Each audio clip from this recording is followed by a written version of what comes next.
Trump అయినా America ప్రయోజనాలు ఆశిస్తాడు, మోడీ అయినా భారత ప్రయోజనాలు ఆశిస్తాడు.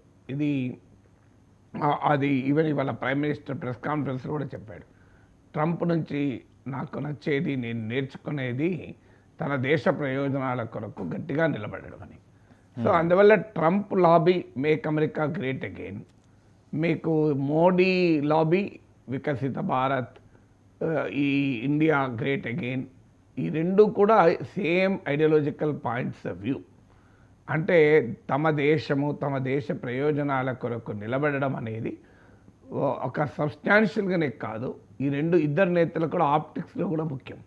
అందువల్ల ఇట్స్ ఆ పర్సనల్ కెమిస్ట్రీ ఎంత ఉన్నా యాక్చువల్గా వచ్చే వరకు అది ఏ రకంగా ఈ రెండు దేశాల సంబంధాలను రిఫ్లెక్ట్ చేస్తుందనేది క్వశ్చన్ మార్కే. ఎందుకంటే ఉదాహరణకు మోడీకి ట్రంప్కు బ్రహ్మాండమైన సంబంధాలున్న భారతీయ